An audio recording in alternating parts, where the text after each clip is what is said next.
exploration. Formidable, dans des lieux qui étaient des lieux inexplorés, non plongés et tout, donc des lieux que à cette époque on n'imaginait pas pouvoir explorer. La Calypso, c'était 24 personnes dont le seul objectif, c'était d'œuvrer ensemble pour explorer. Et quand Cousteau, il voyait ressortir, il nous demandait jamais, voilà, alors, ça a donné quelque chose, qu'est-ce que vous avez filmé en 2 mots, est-ce que c'était rentable? Non, non, non, non. Il nous regardait, il nous demandait, est-ce que vous vous êtes régalé? Si on n'a pas les micro-organismes qui nous permettent d'utiliser la nourriture que nous ingérons tous les jours, nous mourrons. La baleine bleue, on dit la baleine bleue, elle mange du krill. Bah si elle n'a pas des micro-organismes qui lui permettent de digérer la chitine du krill, elle ne peut pas manger le krill. Nous ne sommes que des associations. Tous les êtres complexes sont des êtres associatifs.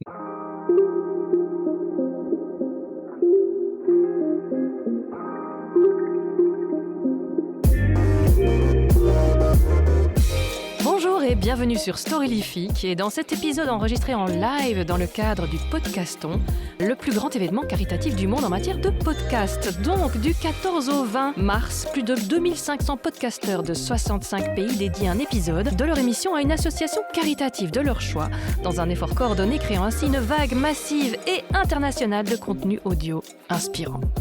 L'objectif, ce sera de vous faire connaître un maximum d'organisations caritatives partout dans le monde, toutes ces lueurs d'espoir qui n'ont pas souvent droit aux unes des journaux et pourtant racontent une toute autre histoire de notre humanité que celle que nous renvoie l'actualité, une histoire solidaire et engagée. Et ça me parle.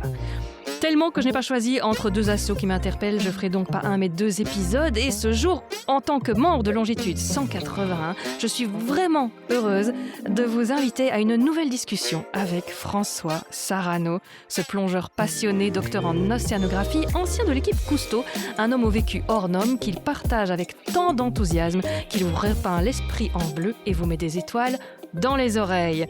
Bonjour François Sarano. Bonjour Anne-Bénédicte, bonjour à chacun, bonjour. Alors François, aujourd'hui on va parler d'association, ce sera notre fil rouge, un thème au moins aussi vaste que l'océan, ça tombe bien, et nous allons, si tu veux bien, le décliner en plusieurs parties. Alors je te présente le menu de jour. Premièrement, nous allons parler des associations du vivant. Nous en avons déjà parlé sur le podcast avec toi, l'évolution comme le quotidien du vivant, hein, c'est bien plus des associations que la compétition. Nous sommes des tissus d'associations et même nos tissus sont des tissus d'associations, puisque dans notre corps même, il y a une biodiversité dont nous sommes bien peu conscients, des écosystèmes issus de notre lointaine origine océanique, je dis bien. Moi, cela me flanque toujours un délicieux vertige, donc j'en redemande. Ensuite, je voudrais que nous parlions des associations humaines qui nous constituent. Je pense que tu as dit quelque chose comme Longitude 180, votre association n'est rien s'il n'est pas un nous. Et pour illustrer cela, je voudrais que tu reviennes sur l'époque Cousteau d'abord, justement, sur un je n'ai rien s'il n'est pas un nous, que tu nous emmènes sur la Calypso, que tu nous parles d'équipe, que tu nous emmènes dans l'une de vos expéditions. Fais-nous rêver d'aventure et de rencontres, cher François. Et enfin, en dessert, tu me vois venir, j'aimerais qu'on parle d'une certaine association nommée Longitude 181 et qui, sous tous les angles, parle d'association. Association du vivant défendue par une association en association avec des partenaires locaux. Bref, une association au carré, voire au cube. Voilà le programme qui n'exclut pas la possibilité que quelques courants dérivants, on ne sait jamais à quoi s'attendre quand on plonge dans une discussion. Elles seront les bienvenues également. Voilà, donc, chapitre 1, les associations du vivant. Et je vais déjà laisser la parole à quelqu'un d'autre, j'ai assez parlé, mais je vais te la laisser énormément. On va la laisser à Amandine, qui, de ses 11 ans, a une question pour toi. Bonjour François, c'est quoi toutes les traces de l'océan qu'on a dans notre corps? Les traces de l'océan dans notre corps. Voilà, parce que je lui ai dit, ouais, il y en a quand Les même traces, quelques-unes. la trace, Mhm. la seule grande trace qui caractérise notre planète, Amandine, c'est l'eau. C'est l'eau.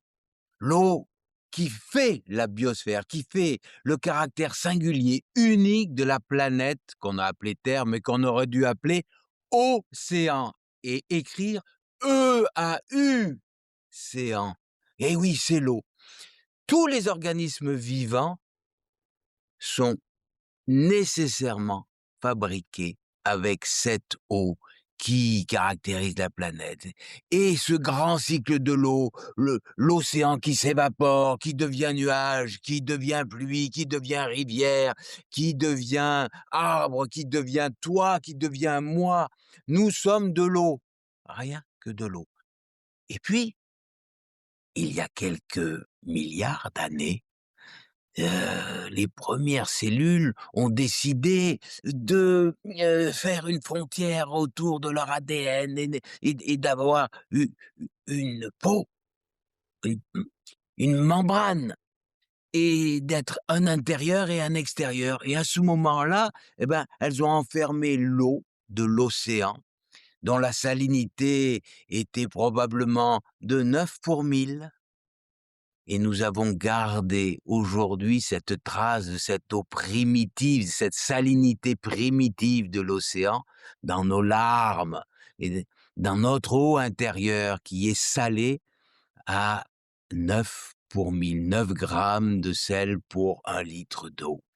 Ça, c'est une trace formidable du moment où les premières cellules se sont formées. Et ça montre que nous sommes tous les vivants, unis par cette chose essentielle qui est l'eau de l'océan.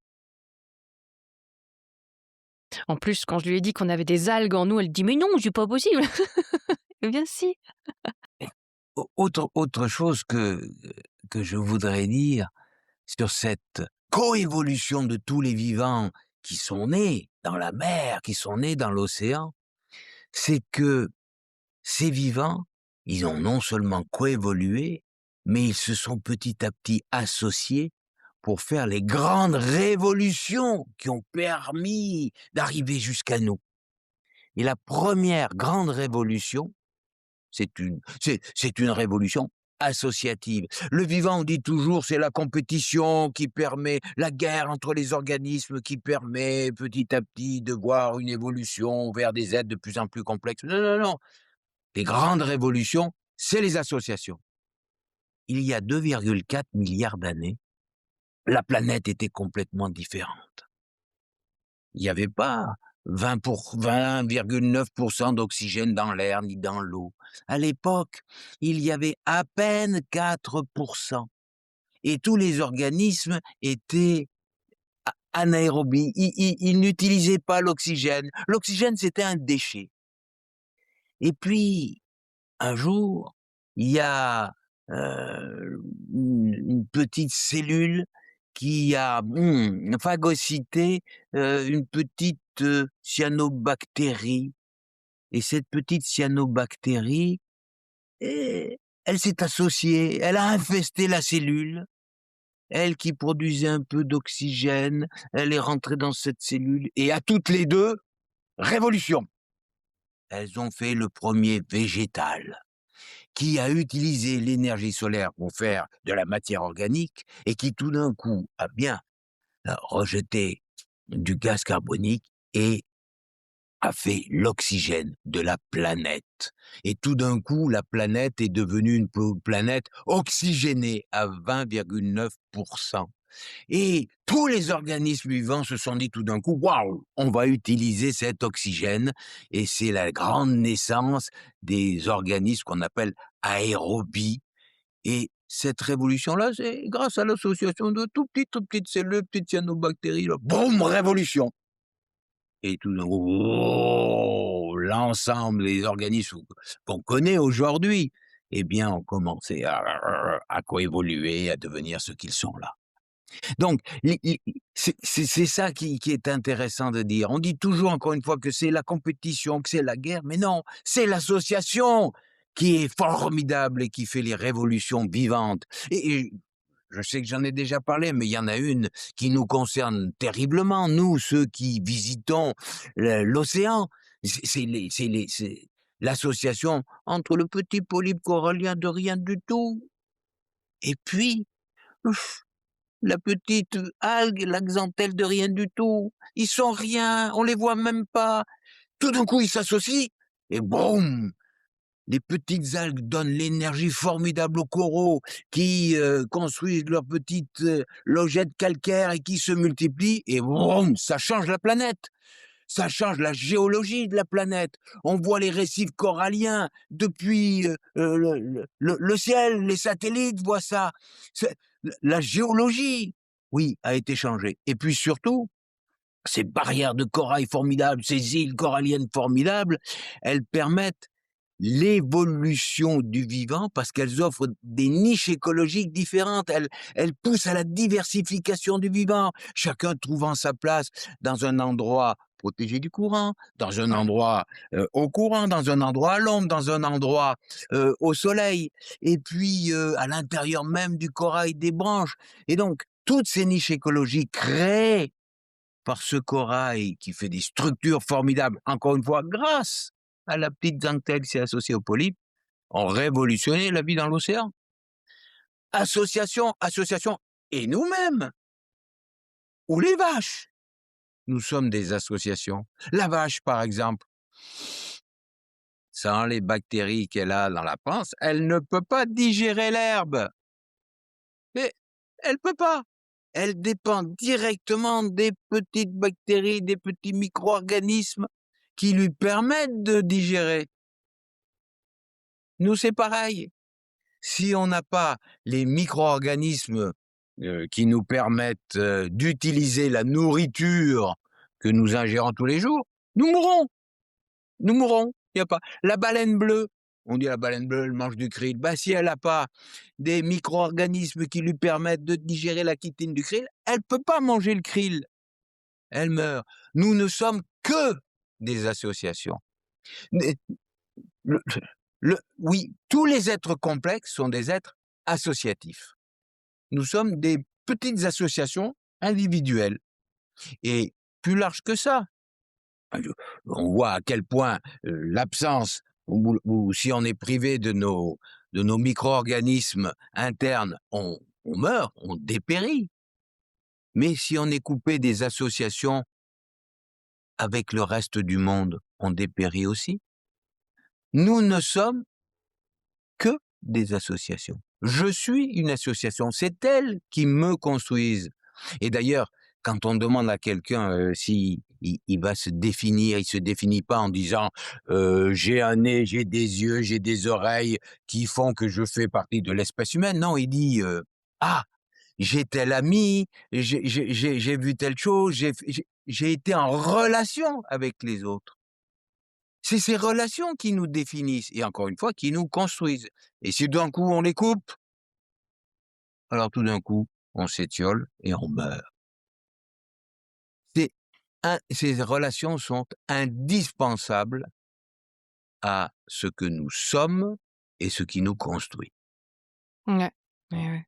C'est vrai que quand on regarde aussi les parcours inspirants, on parlait beaucoup des self-made men, les gens qui se sont faits tout seuls. Mais non, mais il n'y a c'est pas. Pardon, impossible. stop, on Oui. arrête. Il n'y a personne qui se fait tout seul. Parce que si tout Voilà. d'un coup on le met tout seul, il est rien. Il est tout seul, mort. Mmh mh. Oui, il faut que quelqu'un Nous, lui apprenne. nous devons être fiers, nous devons être Oui. fiers de nos dépendances. Je suis fier d'être dépendant de mon épouse Véronique, de mes filles Marion Maud, de ma petite fille Ayaté, de Daniel Krupka, de Jean-Christophe Millat, secrétaire et vice-président de l'association, d'ailleurs de tous les membres de notre association. Formidable. Nous avons eu hier un moment incroyable. Nous étions 45 membres actifs de l'association. Eh bien, ce moment d'union ensemble nous a à ce point enthousiasmés que nous sommes repartis pour des années à essayer de vous faire mieux aimer le vivant autour de nous. Ensemble, on va porter le combat pour dans le même objectif. On est unis vers cet objectif qui est de réconcilier le vivant, la vie sauvage, avec nous les humains. Mais on ne peut le porter, cet objectif, qu'ensemble. Et tout d'un coup, c'est pas simplement une somme de 45 membres actifs de l'association.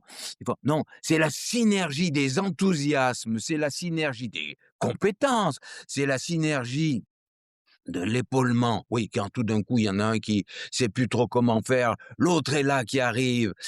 On a Roxane qui est là, on a Mathilde, Nostalgie, on a et on se sent épaulé et on se sent ensemble. Une association, c'est un mot formidable qui dit c'est nous. On travaille ensemble à un objectif commun. On s'épaule ensemble. On, on, on s'aide, on fonctionne infiniment mieux que si on était tout seul. Mmh mh. Oui, je crois qu'il y aurait plus beaucoup d'humains sur terre s'il y avait pas eu, beaucoup d'associations d'ailleurs. Hem Et dans les associations, tu avais commencé par quelqu'un, pour qui le mot équipe, résonnait comme, un leitmotiv, comme un fondement. C'était donc ton époque Cousteau. J'aimerais bien qu'on revienne un peu parce qu'il y a de belles histoires à raconter sur cette époque-là et comme, dans mon audience, il y a beaucoup de gens friands d'aventure et d'exploration, c'était évidemment ça t'a un peu sorti d'une trajectoire qui t'a mené plutôt peut-être dans des musées et dans des laboratoires que vraiment, autant sur le terrain, je pense, si j'ai bien compris. Donc comment tu l'as rencontré Cousteau? Comment ça s'est passé? Tu as raison, Anne-Bénédicte. D'abord, c'était pas Cousteau, c'était l'équipe de la Calypso. Équipe, association, mais évidemment un leader, quelqu'un qui nous rassemblait au sein de cette équipe et qui était Cousteau. Lorsque je l'ai rencontré, c'était en 85 la première fois. Il était toujours directeur du musée océanographique de Monaco, un musée incroyable qui avait été construit par le prince Albert Ier de Monaco comme une arche d'alliance. C'était l'arche de l'alliance du savoir qui allait offrir à l'humanité les connaissances qui permettraient d'arriver à un âge de paix, un âge d'or, et par la collaboration, l'association des connaissances de tous les scientifiques qui allaient explorer l'océan. Le, oui, le sens même du musée océanographique de Monaco, c'était cette union, association des scientifiques pour amener leurs connaissances pour un mieux-être de l'humanité. L'arche d'alliance, formidable. C'est ça que disait Albert Ier de Monaco. Donc, Cousteau en était le directeur et dans ces années-là, il cherchait un directeur adjoint de l'aquarium et je m'étais présenté sur ce poste-là et j'ai eu la chance d'être sélectionné et puis d'arriver dans le bureau de Cousteau. Il y avait aussi le commandant Alina qui était celui qui dirigeait véritablement le musée, qui y était tout le temps et qui organisait tout. Et Cousteau me dit: «Mais quand même, vous êtes, un peu jeune pour rester dans un musée, alors venez avec moi, à bord de la Calypso». Et puis je venais d'être aussi recruté par un un institut de recherche qui, aujourd'hui s'appelle, l'IRD, mais qui à l'époque s'appelait l'ORSOM, c'est un peu le CNRS des pays enfin des départements à l'époque outre-mer et de l'étranger et j'ai beh, je vous voilà, on va voir avec Véronique, je vous demande 2 mois, je vous donne une réponse dans 2 mois. «Ah formidable! Vous avez 2 mois? Eh ben, venez donc à bord de la Calypso puisque vous avez 2 mois, je vous invite». Et voilà un peu comment les choses se sont passées et tout de suite, à bord de la Calypso, à la fois, parti pour, une aventure. Non, c'est pas tant l'aventure, l'exploration, formidable, dans des lieux qui étaient des lieux inexplorés, non plongés et parfois peu exploités ou pas exploités du tout. Donc des lieux que, à cette époque, on n'imaginait pas pouvoir explorer. Mais l'autre chose, on avait les moyens de le faire et ces moyens, c'était l'équipe. Tout était fait pour qu'on explore ensemble au mieux. Équipe de plongeurs, équipe autour des plongeurs. La Calypso, c'était 24 personnes dont le seul objectif, c'était d'œuvrer ensemble pour explorer. Et quand Cousteau nous voyait, il plongeait pas toujours avec nous, il plongeait assez souvent, mais pas toujours avec nous, mais qui nous voyait ressortir, il nous demandait jamais: «Voilà, alors, ça a donné quelque chose? Qu'est-ce que vous avez filmé, en 2 mots, est-ce que c'était rentable?» Non, non, non, non. Il nous regardait, il nous demandait: «Mais alors, ensemble, est-ce que vous vous êtes régalés? Est-ce que vous avez bien exploré?» Et puis, on se réunissait. Il y avait les grandes tablées, 2 quarts, on était nombreux, alors il y avait 2 tablées successives et on partageait ces moments et c'est on est comment dire? On vivait ces moments ensemble. Non seulement on les concevait ensemble, non seulement on les partageait au fond, sous l'eau ensemble et Dieu sait si c'était compliqué parce qu'il fallait être extrêmement soudé pour que le caméraman, puisse filmer au mieux des animaux bien éclairés avec un plongeur il fallait une coordination formidable de tout ça. Mais on vivait chacune des plongées après, on les partageait et puis on discutait ensemble, équipe. Ensemble de ce qu'on pouvait faire pour, à la fois mieux explorer, la plongée suivante ou pour améliorer la manière dont nous évoluions en commun. Il faut bien imaginer que pour avoir une belle image, on avait, à une époque où les caméras n'avaient pas de viseur, il avait besoin de profondeur de champ un peu supérieure. Enfin bon bref, il fallait que le caméraman soit mis dans les conditions idéales et donc nous évoluions tous ensemble pour amener le caméraman dans cette position-là idéale. Il y avait 2 éclairages, 2 personnes qui portaient des grosses lampes, l'une pour éclairer un petit peu, de côté, le sujet que le caméraman filmait, l'autre pour arroser un peu plus en douche, mais en contre-jour, pour faire dessiner les contours de ce qui était filmé. Donc il faut se positionner ni trop près pour pas brûler l'image, ni trop loin p parce que ça n'a plus ça ne donnait plus de lumière et ça déjà à 3 plongeurs, hein. Et puis après, ces plongeurs, ils portaient des lampes, mais les lampes, elles étaient reliées par des câbles, 100 mètres de câbles, au générateur qui était sur les Zodiacs. Donc sur les Zodiacs, il y avait les gens qui donnaient un peu de câbles à la demande de celui qui était entre le porte-lampe et le générateur là-haut, le plongeur, qui avait des boucles et qui donnait, mètre par mètre, qui reprenait le câble pour que celui qui porte la lampe soit comme s'il n'avait qu'une lampe de poche en main. Donc il y avait déjà toute une coopération entre le conducteur du Zodiac, qui essayait de se maintenir à l'aplomb, avec le générateur, hein, à l'aplomb du plongeur intermédiaire qui avait les boucles de câbles, puis après il y avait celui qui portait les lampes, qui essayait de se maintenir à la meilleure position, par rapport au caméraman. Ça, c'était en double. Donc les 2 éclairagistes devaient jouer comme ça.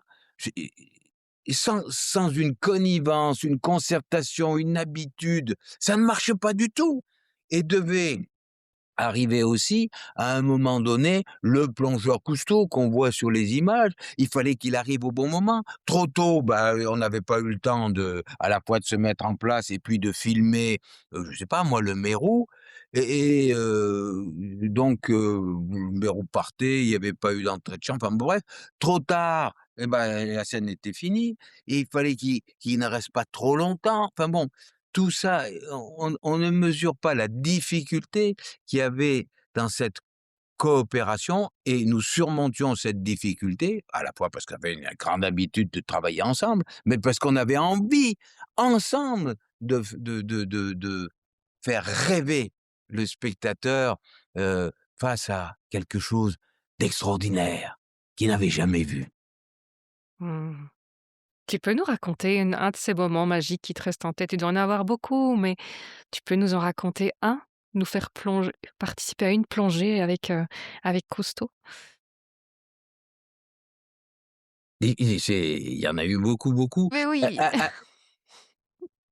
y avait 13 ans quand même, donc effectivement, tu as le droit de chercher un peu, hein. C'est il y a eu des plongées incroyables. On est sur le volcan sous-marin McDonald. Ah! Le volcan sous-marin McDonald, c'est le Pacifique Sud, c'est le point chaud, c'est-à-dire l'endroit où naissent les îles de l'archipel du sud de la Polynésie française. Et c'est, Tubuai, c'est Rapa, c'est, Rotou. Toutes ces îles sont nées au même endroit, sur ce qu'on appelle le point chaud, c'est-à-dire un endroit où la lave va remonter, percer la croûte océanique et boup, boup, boup, boup, petit à petit constituer un volcan de plus en plus grand qui tout d'un coup va percer la surface et donner une île de la Polynésie. Mais voilà, le fond du Pacifique dérive à la vitesse moyenne de 11 centimètres par an vers le nord-ouest. Alors petit à petit, le bouc, bouc, bouc, bouc, il sort plus au même endroit. Et le volcan va naître, va envoyer de la lave un peu à côté de l'île qui, elle, s'est déplacée. Et donc petit à petit, on a des îles qui ne sont plus alimentées par le volcan puisqu'elles se sont déplacées de la source de lave et qui vont s'aligner sur un axe nord-ouest-sud-est. Et c'est pour ça que toutes les îles polynésiennes sont comme ça. Alors il y a plusieurs arcs, il y a Tahiti, Moorea qui sont sur un axe et qui ont un autre point chaud, mais les îles, les australes ont pour point chaud donc le volcan sous-marin McDonald. Et à l'époque où nous avons plongé, ce volcan sous-marin n'émergeait pas. Il était à 70-80 mètres de la surface. Et donc, on est au milieu du Pacifique. Le milieu du Pacifique. Pas d'îles à des milliers autour de nous. Hop, on va plonger. On cherche d'abord avec le sonar le sommet de ce volcan, mais c'est immense, donc le sommet, il n'y a pas un pic, hein. Et on arrive, ça y est, là, on a 80 mètres, 100 mètres de fond, et puis on plonge. Et on plonge dans un bleu qui est un bleu un peu sombre, hein. C'est pas les bleus des récifs coralliens dans quelques mètres d'eau, tout d'un coup on arrive. Et là on arrive sur un fond à la fois sombre et rouille rouge, parce que ces laves un peu brutes sont très vite oxydées et donnent cette impression d'être sur un fond volcanique, heu comme, pas rougeoyant, mais, oui, rouillé. Et c'est une ambiance incroyable. Mais il y a pas d'algues, il y a juste des poissons, beaucoup de poissons qui tournent autour de ces monts, de ces roches chaotiques, de ces blocs de lave qui se sont solidifiés et qui ont un peu explosé. C'est un monde incroyable. Et là, on a besoin d'être en équipe, hein, parce qu'on est à 80 mètres de fond et on va avoir très peu de temps pour filmer. Donc il faut tout de suite se coordonner, tout de suite arriver à saisir l'instant.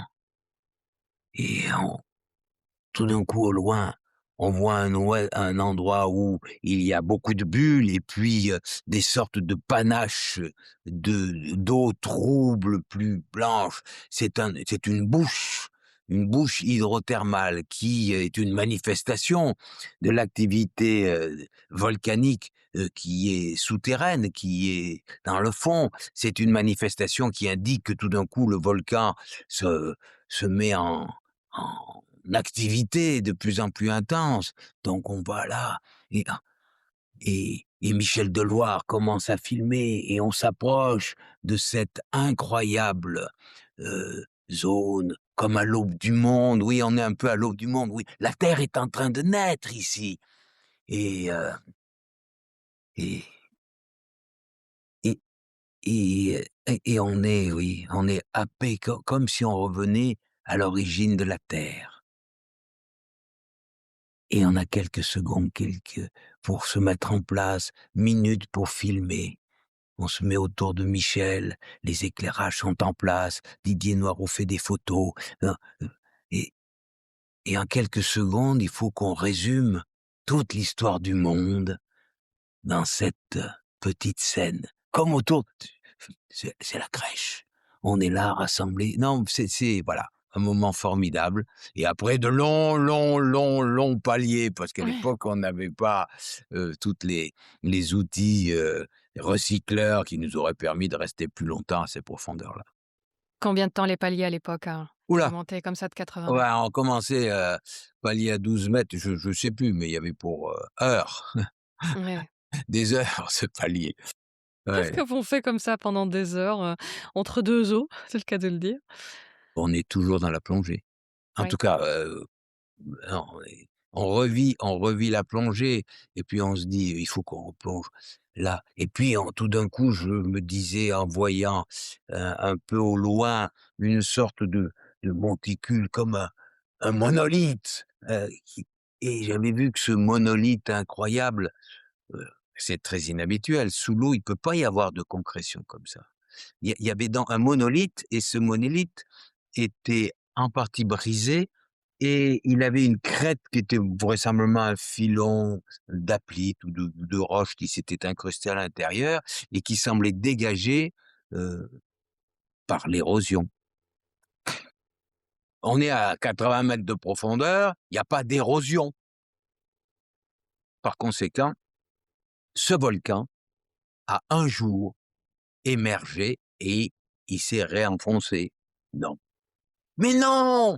Il y a 18 000 ans, le niveau des mers était 120 mètres plus bas, ce qui fait qu'une partie de ce volcan, sa crête, il y a 18 000 ans, elle était émergée et donc l'érosion aérienne avait détruit la gangue de lave qui enfermait ce filon, qui s'était, incrusté à l'intérieur de ce monolithe. Bref, et voilà à quoi je pense. On fait la plongée après, on fait des photos, on fait des trucs et c'est bien ça. C'était vraisemblablement une érosion aérienne et donc ça montrait qu'il y a 18 000 ans, ce sommet qui à l'époque était à 81 mètres de profondeur, eh bien, était émergé. Ah waouh! Et j'aime bien le concept d'intelligence collective, hein. Donc quand vous étiez en équipe, que vous faisiez le débrief de la plongée, ça vous deviez en faire l'expérience directe, que justement le point de vue, même de du technicien comme de l'universitaire, comme tous avec leur angle, leur vécu et leur perspective singulière, enrichissent l'histoire. Totalement. D'abord, Bertrand Sion, chef plongeur. Lui, il est à la responsabilité de la plongée, hein, et de notre sécurité. Merci Bertrand, merci Bertrand. Et de toute l'organisation. Donc c'est le premier, si jamais il y a quelque chose qui peut être amélioré ou modifié, qui donne son avis. Et puis il y a évidemment, puisque on tournait des images, le caméraman qui, souvent, a une idée pour rendre merveilleuse l'image qu'il est en train de tourner, de changer soit le positionnement des éclairages, soit le positionnement des gens, soit, bref. Donc oui, il y a toujours une discussion qui se fait. Toujours, toujours, toujours. Mais quand on parle alors d'intelligence collective, je reviendrai véritablement, moi, sur l'association Longitude 181, parce Mmh. que en matière d'intelligence collective, on peut pas faire beaucoup mieux. Parce que d'abord, la diversité des programmes que nous menons pour amener, chacun d'entre nous, chacun d'entre vous à mieux, aimer, considérer, rendre justice à nos cousins sauvages de l'océan, fait que, eh bien nous sommes obligés de penser ensemble. Heu, Émir, Émir Berkane, qui co-dirige le programme requin, qui amène l'équipe biologique, eh bien, il nous donne tout son savoir, ses connaissances et ses relations. Et on en profite de tout ça, mais on le discute en permanence. On, euh, euh, oui, Daniel, Jean-Christ, faudrait que je dise Tout le 45 monde, noms, oui. 45 Tout le monde personnes. ou perce. Ouais. Il y a pas un qui dirige, il y a pas un qui donne une idée. Tout le monde donne idée. Tout le monde, heu tout d'un coup, suggère quelque chose. Ah oui, c'est très intéressant. Une association, c'est une intelligence collective et on on le comme on le vit en permanence, c'est même difficile de décortiquer. Ce que je dis en ce moment, eh bien, c'est quelque chose qui naît directement de ce que nous avons vécu ce week-end que nous avons passé ensemble et où nous avons réfléchi à demain. Et on a réfléchi à demain en se disant: «Tiens, alors, qu'est-ce qu'on va faire sur le terrain?» Expédition requin blanc, expédition requin, expédition, cachalot, droit de l'océan, hein, pour, heu, mieux, encore une fois, vous immerger dans ce monde sauvage, à qui nous voulons rendre justice. Ah! Alors il y a Roxane qui dit: «Moi, j'ai cette idée, on va communiquer comme ci, comme ça» et puis, Marine arrive: «Ah oui, ça avec des petits films, ça, Guillaume», bref, chacun suggère quelque chose et à la fin, on a un projet pour l'année, un projet de mise en œuvre et seul, ça marche pas, ça marche pas. C'est si l'association Longitude 181 fonctionne qu'avec des bénévoles, c'est que nécessairement, la synergie des réflexions, la synergie des compétences, la synergie oui, des enthousiasmes fait que nous avançons. Mmh. Je vais On reviendra encore sur Longitude, mais je vais rebobiner pour revenir un tout petit peu sur, Cousteau. Cousteau justement, il profitait beaucoup de la même chose. Je pense qu'il a eu la grande intelligence de fort laisser la bride sur le cou, aux gens pour les laisser proposer des sujets, pour ne c'est pas: «Toi, tu vas là, tu fais ça». C'était, ça c'est quand même la marque d'un bon leader pour moi et aussi, ce qui m'intéresse, c'est effectivement, je l'avais noté, tu l'as redit, mais c'est est-ce que vous vous êtes fait plaisir? Donc est-ce que, on doit avoir ça, c'est un sens un peu mêlé, mais un endroit où il y avait quand même suffisamment d'argent pour avoir le temps de faire des expéditions et de se faire plaisir, mais comme voilà, je pense que je il y a très peu de chefs qui demandent à leurs commerciaux ou autre chose: «Est-ce que cette semaine tu t'es fait plaisir en travaillant?» Donc moi voilà, cette notion de plaisir qui devient Mmh. presque un interdit, on va dire, dans le monde des KPI, des données mesurables, des objectifs à atteindre. Ça m'intéresse cette notion de plaisir, que mettait en avant Cousteau. Qu'est-ce que tu penses de la notion de plaisir dans un monde par rapport au monde de la performance? Mais je pense que le monde de la performance loupe quelque chose lorsqu'il ne s'appuie pas sur la gourmandise, le plaisir. Cousteau disait: «Chez moi, on taille sa veste à la mesure de ses épaules». Mais c'était pas épaules point fort, c'était gourmandise. Ah! Je vous donnerai les moyens d'explorer, je vous donnerai les moyens de réaliser vos rêves.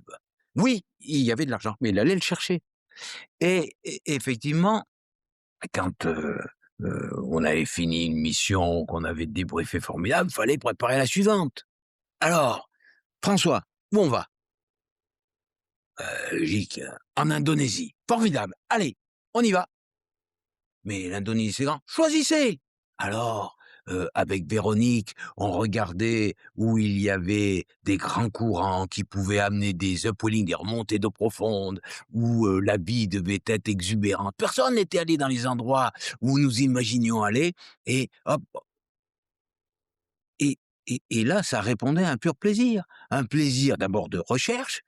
Où est-ce que dans ce monde qu'on ne connaît pas, on va pouvoir trouver une vie formidable à filmer. Et cette recherche, elle se faisait comme une enquête. Une enquête, on allait au musée océanographique de Monaco, qui avait la seule bibliothèque extraordinaire d'océanographie, et dans les grands livres, on cherchait les éléments, bref, à droite, à gauche, qui nous permettraient d'imaginer des zones. On est là, on n'est pas à l'habit de la route, des zones globales où la vie pouvait être exubérante. Et puis petit à petit, on affinait. Et dans, oui, c'était comme une enquête, comme un jeu de pistes. Et après, c'est la surprise quand on arrivait avec Calypso. Mais non, on avait bien préparé. Et puis petit à petit, avec Bébert, Albert Falco, avec Michel Deloire, avec les caméramans, avec les photographes, on se réunissait autour de la carte. Là, on était dans le détail et on disait quelle pointe? Où est-ce qu'on va explorer? Le vent est là, les courants là, cette pointe-là, elle va être bonne. Oh, donc là encore, un pari. On faisait que des paris et hop, on a eu ah bah il y avait rien. Alors on revient à bord et où c'est? Ah mais oui, c'était la marée. On retourne au même endroit, mais on va retourner au même endroit à 6 heures après. Rien. Ah mais oui, mais ici les marais, c'est pas le même rythme. On va retourner et là, exubérance, des fleuves de poissons, des quand on joue comme ça à découvrir, on peut pas s'arrêter. On peut pas s'arrêter. On travaille pas. C'est fatigant. C'est même parfois éreintant. Quand on revenait d'une expédition, c'est comme si on sortait d'un match de boxe, hein. On est éreinté, épuisé, épuisé physiquement et mentalement, épuisé. Mais heu, on était, enfin en tout cas j'étais moi, mais heu, seconde par seconde animé par l'envie de jouer encore plus à cette exploration. Par conséquent, heu, c'était quelque chose qui nous animait au point qu'on ne comptait ni les heures, ni la fatigue, ni rien. Et j'ai vécu aussi la même chose avec un leader incroyable, c'était Jacques C'est Perrin. voilà. Jacques Perrin pour, Jacques Perrin, Jacques Cluzot, Oli Barbet, Patricia Lignère, enfin tous ceux qui ont fait le film Océan, on travaillait pas. Pardon, on travaillait pas et Jacques nous portait comme, Cousteau nous apportait en nous disant: «Mais régalez-vous! Allons-y!» C'est bien sûr que c'est ce qu'on appelle du travail parce qu'on est payé pour une activité, mais mais mais il y avait pas d'heure, il y avait pas de jour, il y avait pas de semaine, il y avait pas de mois. C'était d'une telle jouissance que d'être en équipe. Alors l'équipe Galatée, de Jacques Perrin, mais c'était un bonheur, un plaisir et donc on dépasse tout, on dépasse tout. On il y a pas de comptabilité, on s'en fiche, on s'en fiche. C'est donc je regrette que le monde ne soit pas animé, par, hem, la gourmandise de la découverte, la passion de faire, quelque chose et on me dit: «Oh, vous êtes en usine». Mais attendez, ça peut être la même chose. Si tout d'un coup, on vous donne un projet à faire, la la taylorisation du travail, le fait qu'on segmente, toi tu fais ce truc-là, tu fais celui-là, c'est la mort. Pourquoi? Parce que personne n'a, il a pas de sens au travail. Il y a pas de sens. Je ne construis pas quelque chose. Mais si tout d'un coup on vous disait: «Allez, vous montez votre voiture, depuis le début jusqu'à la fin et c'est la vôtre et c'est vous qui animez le la chose», ça changerait complètement. Ça changerait complètement. Il y aurait un commencement et un aboutissement. Voilà l'œuvre. J'ai fait une œuvre et cette œuvre-là, elle vous anime, elle vous anime. Mais si vous faites les boulons de 1000 voitures, ça vous anime pas. L'idée va vous porter si vous avez un objectif, elle ne vous porte plus. Si tout d'un coup, il y a pas d'objectif, vous êtes, c'est pas du tout la même chose. Faire un bon pain, je vais du début et je fais un bon pain. Après ça, segmenter tout ça, je ne m'occupe que de transporter la farine ici, c'est fini. Mais ça optimise le circuit, François. Ah On bah, dit voilà, ça ça optimise le surspécialise. circuit en anéantissant les enthousiasmes et je Exactement. pense que le circuit serait beaucoup plus beau et que la vie serait plus belle si on était beaucoup moins rentable. Et effectivement, c'est beaucoup plus long de faire chacun sa voiture ou sa montre ou mais l'horloger qui fait sa montre, c'est pas la même chose que de mettre pièce par pièce ou alors il faut qu'il y ait une équipe tellement soudée, petite équipe, il y a des horlogers, qui font, en équipe une montre. Ah ça, c'est formidable parce que chacun sait que, là, tu as bien mis le roi, je vais mettre celui-ci là. On fait une œuvre en commun, l'œuvre en commun, mais qu'à la fin, on se sente responsable de l'œuvre. C'était le génie de Jacques Perrin. Chacun avait envie de dire: «Océan, c'est moi qui ai fait Océan». Parce il avait il avait l'humilité, il avait comment dire? C'était quelqu'un qui offrait une aventure, qui disait: «Ouah, tu as eu une bonne idée». C'est lui qui avait soufflé derrière la bonne idée, mais: «Ah alors oui, oui, j'ai eu une bonne idée». On a tous l'impression d'avoir été les réalisateurs, ceux qui ont fait Océan. On avait tous envie de le faire. Pas parce que c'était vraiment des aventures extraordinaires, c'est pas ça. C'est parce qu'on avait l'impression d'être les auteurs d'une œuvre et ça, tout d'un coup, ça change tout et c'est aussi ce qui se passait sur la Calypso. Donc c'est quelque chose de très important de d'insuffler cette idée qu'on est l'âme ou au moins une co-âme d'une œuvre. L'animation, être animé, hein, c'est l'âme, hein. Oui, oui, oui, oui. C'est vrai que plus on dit, «Bah, toi tu fais ça», on est déresponsabilisé et passif dans une entreprise, c'est là que tout se perd, en fait. Et je ne suis pas sûre qu'on serait moins rentable en mettant plus de plaisir, tu vois? Parce que justement, comme tu disais, on est inarrêtable quand on commence à être responsabilisé et curieux de ce qu'on va faire demain. Donc je crois que ce n'est même pas incompatible en plus. Maintenant, faudrait pas qu'on soit beaucoup plus productif qu'on ne l'est, hein, parce qu'on consomme déjà assez de ressources comme ça. Donc effectivement, mais sinon je pense que le plaisir peut être rentable, moi j'en suis persuadée. Des gens qui ont le silent quitting, on parle de ceux qui quittent silencieusement, c'est-à-dire, dans les emplois, ceux qui quelque part ne vont plus faire que ce qu'on leur demande, quelque part, ne vont plus apporter leur pierre à l'édifice, vont juste dire: «Bon, ben, voilà, moi je fais jusqu'à 5 heures 5 h 01 j'ai fini et voilà, je traîne les pattes toute la journée et puis ma vie commence après». Voilà, et c'est ça le génie de gens comme, Cousteau, et c'est cette notion de plaisir. J'avais très envie de t'en faire parler, et du plaisir effectivement en équipe, c'est encore plus gai. S'amuser tout seul, bon, ça tombe un petit peu à plat. Plonger tout seul, avoir une belle plongée tout seul, personne avec qui la partager, soit sous l'eau ou après à la raconter, c'est un peu tristounet. Donc voilà, cette notion de plaisir, je suis contente que tu sois revenu dessus. Et alors, beh, voilà, nous sommes tous singuliers, mais aussi le produit de nos liens aux autres. On en a parlé, famille, Ce amis, sont nos liens rencontres. aux autres qui font notre singularité. Ouais, Exactement, oui, là tout à fait. là, pas Dire que nos idées sont nos idées, j'avais écrit, est un peu présomptueux, quelque part. Nous sommes tous assis sur les épaules de ceux avant nous et autour de nous. Tu as l'occasion de rencontrer énormément de monde, hein, humain, non humain d'ailleurs, hein, qui ont fait ce que tu es. Donc, tu as eu la chance de côtoyer le commandant Cousteau, Jacques Perrin, des vedettes de cinéma, des plongeurs formidables, des réalisateurs, des photographes, des apnéistes, de très belles personnes qui se mouillent pour les océans, c'est le cas de le dire, donc les bénévoles de longitude, mais également ton père, ta mère, ton épouse, bien sûr, ta fille, tes filles, ta petite fille.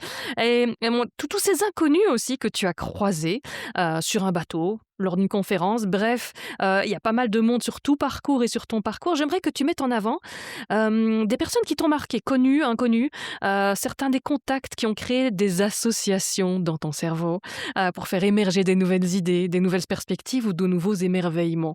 Tu en as un petit peu parlé pour Longitude, mais j'aimerais bien que tu me dises, voilà, certaines choses qui ont fait une connexion de synapses ou de choses chez toi pour justement exemplifier ces associations? Des moments, des gens croisés après une conférence, une question qui t'a dit: «Ah oui, tiens», ou je ne sais pas. Un voisin. Fernand Voisin. Fernand Voisin, c'est le patron pêcheur du Petrouchka qui m'a accueilli sur son bateau pour que je puisse faire mon doctorat. Et c'est lui et tout l'équipage du Petrouchka, Irénée, Ernest, Didier, enfin bon, qui m'ont offert mon doctorat. Mais je m'en fous de mon doctorat. Ce que j'ai compris, c'est qu'est-ce que c'est qu'un équipage. On était sur un pas très gros bateau en bois. On allait pour 10 jours, des fois 12 jours, dans l'Atlantique, ou parfois jusqu'au nord de l'Irlande, en hiver, pour pêcher le merlu.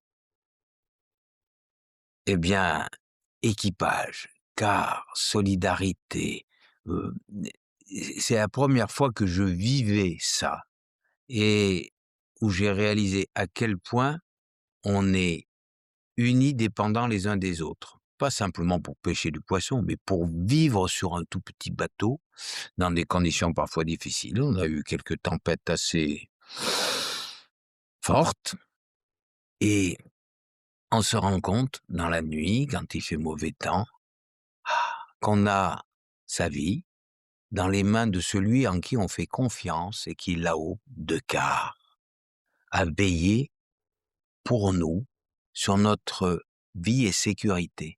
Je l'ai vécu après à bord de la Calypso, mais c'est véritablement à bord du Petrouchka, grâce à Fernand, que j'ai compris ça. Oui, c'est lui, c'est Nénès qui est là-haut et qui est en train de veiller pour que je puisse dormir. Et en plongée aussi. Quand on est en plongée surtout profond, qu'il y a des paliers, des choses comme ça, et chacun d'entre nous en plongée, on a vécu, même si on est le meilleur plongeur, hein, on a eu à un moment donné une panne d'air, on a eu à un moment donné, paf, un tuyau qui se coupe, un truc comme ça, et on est allé voir le copain, on lui a tapé sur l'épaule, il lui a dit « Je veux un petit peu d'air », et il nous a aidés, et en retour, on a aidé. Sous l'eau, l'équipe, c'est essentiel. Hein. D'abord, on n'explore jamais seul, jamais.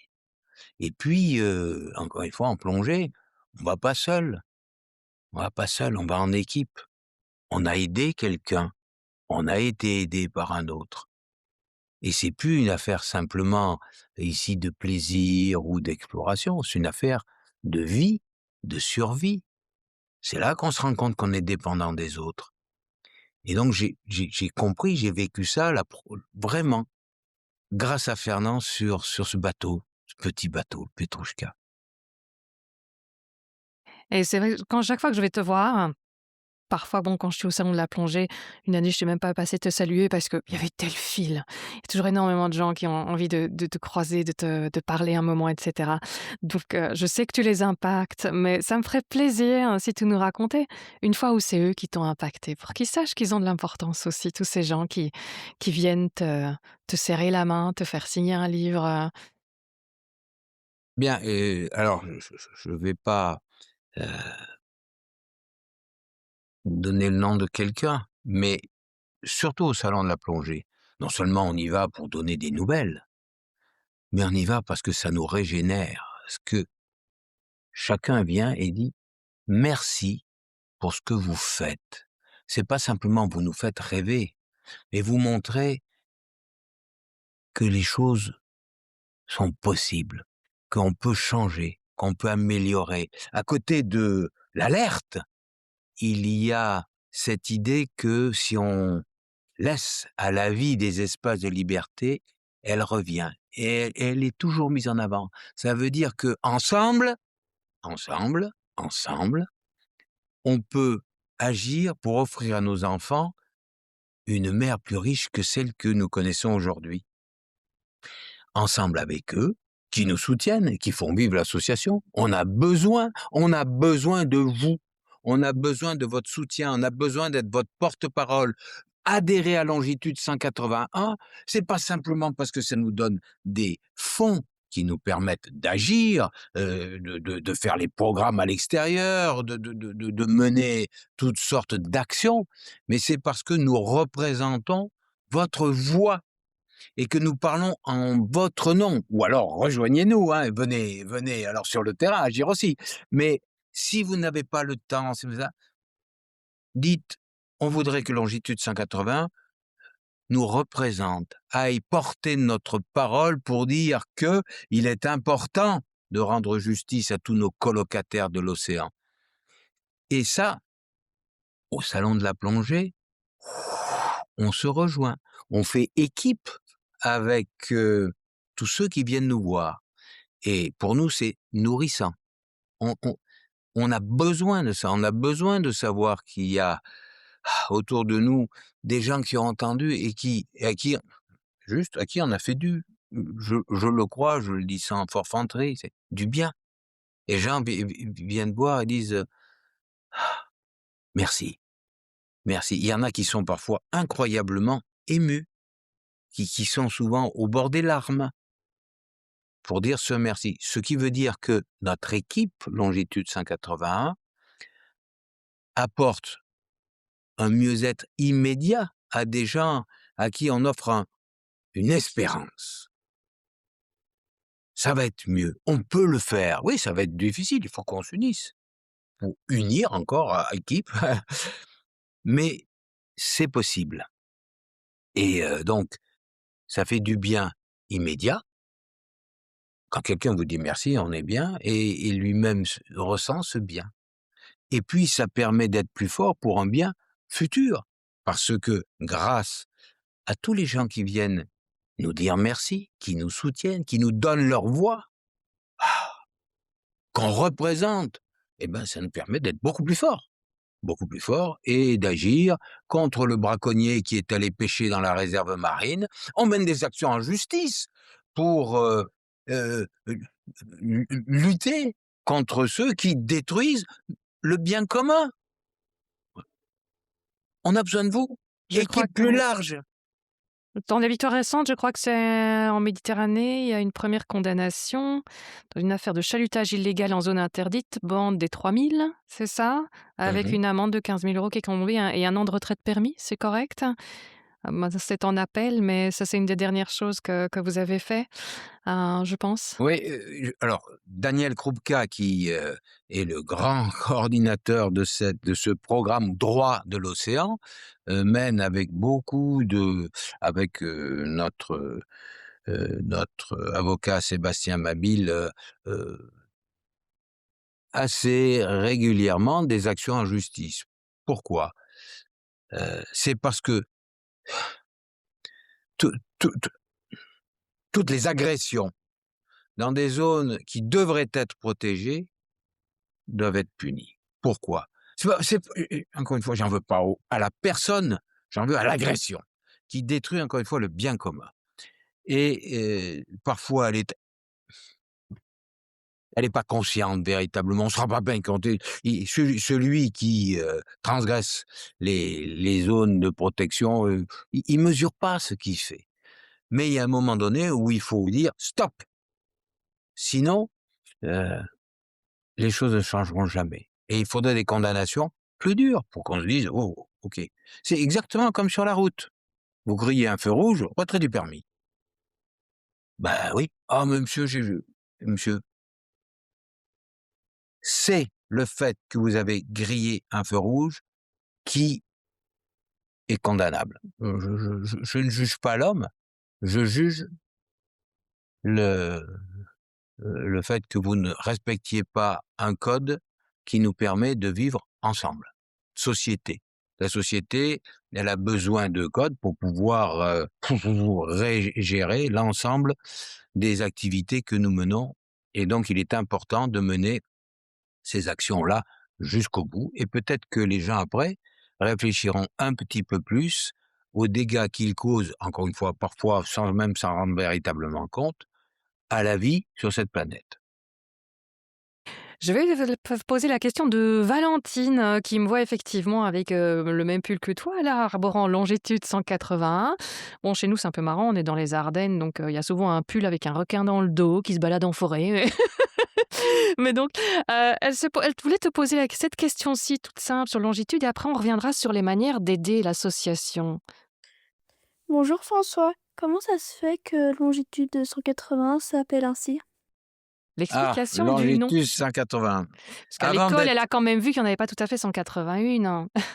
Ouais, alors, à l'origine, on a donné un nom parce qu'on voulait, hem, alors, à l'origine, c'était une société qui avait pour ambition d'aider les gens qui avaient une expérience très riche et qui ne savaient pas la partager avec, le grand public, de leur donner les moyens de le faire. Les moyens en faisant des films, des animations, des choses comme ça et on se disait: «Il faut que cette société qui est devenue donc association maintenant, c'est un diverticule parce qu'on se disait qu'il fallait aider le monde, on s'est dit: «Bon, expérience, voyage», il fallait qu'on ait une idée de planète et de voyage. Donc on a eu l'idée de choisir le mot longitude et puis, pourquoi les longitudes? Parce que ça unit les pôles alors que les latitudes, elles font des rondelles de la planète, hein, elles C'est aussi découpent en ça. rondelles. Donc unir les pôles, puis après on s'est dit: «Mais quelle longitude choisir? Il faut pas que ce soit une longitude particulière, ça n'a pas de sens» et on a dit 180 parce que la longitude 180 n'existe pas, donc ce n'est pas un espace physique, c'est un espace de partage d'expérience et c'est comme ça que le nom est né. Je reconnais que c'est un petit peu compliqué, mais bon, c'est comme ça, C'est on est très bien. parti et mais je reste persuadé que le partage d'expérience est le seul moyen de construire une société, de construire une famille, de construire une société. La transmission, la transmission, la transmission. Oui, tout à fait. Et donc, hem, pour la une victoire, on en a dit une, mais donc tu travailles beaucoup avec Wild Eagle pour donner existence, donner un droit aux sans-voix, donc la voix de l'océan avec un X, bien sûr. Les manières de vous aider, bah, il y en a beaucoup, comme tu disais: «Donnez-nous votre voix». Donc c'est très simple de donner la voix à la longitude. Avec 1 €, on montre qu'on soutient. Et pourquoi c'est si important d'adhérer, François? Oui, Pourquoi est-ce que le nombre est important? l'intérêt, c'est vraiment le meilleur moyen d'aider vos enfants. Je c'est pas une formule. Adhérer à l'association que vous choisissez, mais adhérer. Parce que l'adhésion, c'est dire c'est pas simplement que je vous donne 1 € ou je vous donne 20 € ou je vous donne 50 €. C'est de dire: «Je reconnais que vous allez porter la voix, ma voix, que je ne peux pas, moi, porter suffisamment haut pour qu'elle puisse être entendue». L'adhésion et on en discute beaucoup, beaucoup, au sein de l'association. Comment maintenir les gens qui adhèrent, à et leur dire: «Renouvelez chaque année votre adhésion», parce qu'il y a des gens qui ne renouvellent pas. Ceux qui ne renouvellent pas et qui nous ont donné 1 € ou 20 €, c'est qu'ils n'ont pas adhéré. C'est les gens qui ont dit: «Bon, je me débarrasse, je vous donne 20 € et hop, j'ai fait ma BA». Une adhésion, c'est une adhésion philosophique, c'est une adhésion d'idées. Ici, l'idée, réconcilier les hommes avec la vie sauvage, rendre justice à chaque individu, à chaque créature vivante de cette planète, pour que nous puissions vivre plus en harmonie avec l'ensemble des vivants qui nous font avec qui on a coévolué, qui qui sont l'essence même de nos vies. Voilà, ça c'est la philosophie. Si vous adhérez à cette philosophie, il faut adhérer pour 1 € à vie, mais on a besoin de vos voix. Alors maintenant, très, très concrètement, une association n'est entendue au niveau légal qu'à partir du moment où elle a plus de 2 000 adhérents. Eh ben, nous n'atteignons pas encore ce seuil. On a des milliers de gens, des milliers, dizaines de milliers de gens qui nous écoutent, qui nous aiment, qui nous disent merci, mais qui ont oublié que ce merci qui nous fait chaud au cœur, évidemment, eh ben, il faut le formaliser en disant: «Ah, je vous donne formellement, procuration pour parler en mon nom.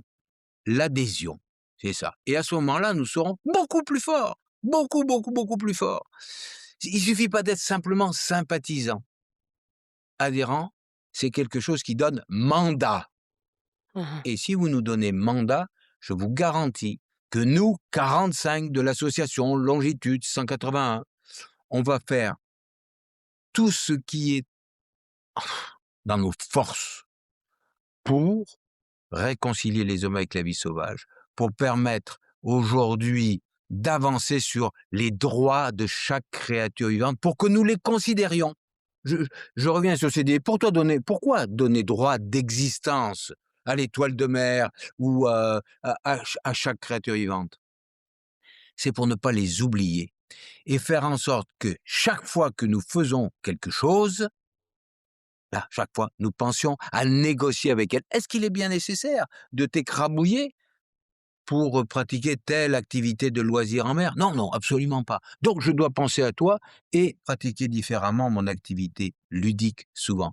Parce que nous sommes souvent des consommateurs de loisirs qui oublions que le monde dans lequel nous pratiquons notre loisir, les loisirs nautiques, eh bien, il y a des vivants qui sont là. S'ils avaient le droit d'existence, en permanence, on serait obligé de négocier avec eux. C'est comme dans une colocation. Nous sommes tous colocataires de cette planète. Colocataires. Et bien, dans une colocation, quelle que puisse être la discussion avec les colocataires, on va partager le frigo, on va partager cet appartement, on va partager ce jeu-là, la discussion peut être âpre. Mais on discute avec quelqu'un qu'on a reconnu, dont on connaît le nom. Et ça, eh bien, c'est indispensable. Donnons le nom, droit d'existence à chaque créature marine pour que nous puissions négocier. Ça ne veut pas dire qu'on va arrêter de vivre, ça veut dire qu'on va ajuster notre place parmi les autres vivants, en considérant qu'ils ont des besoins et qu'il faut faire en sorte de préserver leurs besoins tout en satisfaisant les nôtres. Alors qu'aujourd'hui, c'est pas comme ça. On satisfait les nôtres sans se soucier des besoins de ceux qui sont rien. Rien! Les autres vivants aujourd'hui ne sont rien. Il faut savoir que l'ensemble des vivants autres que les humains sont considérés comme de la matière, des objets qui appartiennent à celui qui les prend, qui les pêche, qui les tue. C'est rien, c'est de la matière. Mais on fait attention à une partie de cette matière. Ah oui, les espèces commerciales en particulier, parce qu'il ne faudrait pas quand même qu'elles disparaissent, ça nous rapporte trop. Alors, le ministre, les organismes de gestion se soucient d'elles. Le merlu, le thon rouge, la langouste, il y a quelques noms qui arrivent sur la table du ministre. Et on se soucie de ne pas les écrabouiller complètement. Et puis, il y a d'autres espèces. La baleine, le dauphin, l'albatros, la tortue, ouf! Espèces emblématiques qu'heureusement les associations environnementales soutiennent et forcent sur la table du ministre. On va s'occuper des dauphins. Bon, très bien. Mais les autres espèces, les 250 000 espèces décrites et les millions qui ne sont pas décrites, où elles sont? Elles sont, je sais pas, dans les poches. Elles sont rien de rien de rien. C'est-à-dire que dans la matière organique, il y a une sous-matière organique qui sont l'ensemble des espèces vivantes. Et que, considérées comme rien, ça veut dire qu'il n'y a jamais de dégâts collatéraux. On va s'occuper des petits merlus qui sont écrabouillés par les chaluts qui pêchent la langoustine. Mais il n'y a pas que. Il y a tous les autres. Eh bien, les autres, on s'en soucie pas. Donc, tant qu'on ne donnera pas droit d'existence aux autres, on ne se souciera pas d'eux. On ne se souciera pas d'eux. Mais le jour où nous nous soucierons d'eux parce qu'ils ont droit d'existence, alors on ajustera nos engins de pêche. Alors on ajustera notre manière de vivre parce que nous serons contraints de le faire. Mm. Voilà pourquoi il faut donner droit d'existence à chaque créature vivante. Surtout que voilà, on en connaît quelques-unes qui nous intéressent, comme tu dis, mais souvent, il y en a d'autres qui sont essentielles à à ces espèces qui nous intéressent. On n'a pas tout à Oui. fait l'intelligence de nos moyens. Donc, le chalutage, c'est un bon exemple. Ou aussi, quand tu disais, quand on prend tout le filet sur le pont et puis qu'on jette à la pelle toutes les espèces qui ne nous ont pas intéressés, voilà, en se disant, bon, c'est pas grave, ce n'est rien. Mais pire, quand il y a ce qu'on appelle les espèces habitat. Et je vais Mhm. prendre l'exemple d'une espèce habitat dont on parle jamais. Les bryozoaires, les tout petits organismes sont pas plus gros que les coraux et qui construisent des fragiles, ils sont très fragiles. Des récifs extraordinaires, exubérants, et dans lesquels viennent se loger des centaines et des centaines d'espèces différentes. Ils mettent ces bryozoaires des dizaines d'années à se construire, à se développer, à faire habitat pour accueillir les autres. En une seconde, le chalut est passé dessus et des centaines et des centaines d'années sont réduites à zéro. Ah oui, il y a bien toujours les mêmes espèces, on va retrouver le même nombre d'espèces sur le fond marin, même des bryozoaires. Mais il va falloir attendre des centaines d'années sans pêcher, sans chaluter dans cet endroit-là, pour retrouver les liens, les interdépendances et la richesse et l'exubérance et le foisonnement qui étaient là quelques secondes auparavant. On ne fait pas l'économie du temps. C'est pas le nombre d'espèces qui compte, c'est le temps, des centaines d'années. Donc, ce qui compte, puisqu'on parle de liens, puisqu'on parle d'association, puisqu'on parle d'équipe, c'est les liens qui sont tissés entre les individus de l'équipe, de l'association, et dans le cadre d'une espèce habitat, tous les liens qui sont tissés avec cette espèce habitat entre les individus des centaines d'espèces différentes. Eh bien ça se constitue peu à peu, au cours de dizaines et de dizaines d'années. Et c'est comme ça que la vie sur Terre s'est maintenue malgré tous les chaos, les cataclysmes qu'il y a eu. C'est parce qu'elle était suffisamment forte et qu'elle avait suffisamment de liens pour que la toile du vivant ne se déchire pas. Et nous dépendons de cette toile du vivant. Je reviens sur ce que nous disions au début. Si nous coupons les liens qui nous font, nous mourrons. Si je coupe mes liens avec ma flore intestinale, je meurs. C'est juste compréhensible, c'est ça. Si je coupe mes liens avec la société, avec Elliot le cachalot, avec Lady Mystery, avec tous ceux que j'ai rencontrés, je meurs. C'est juste simple à comprendre. Un écosystème, c'est ça. C'est la même chose. Chaque individu, un arbre, une colonie corallienne, un mérou, il est lié à d'autres.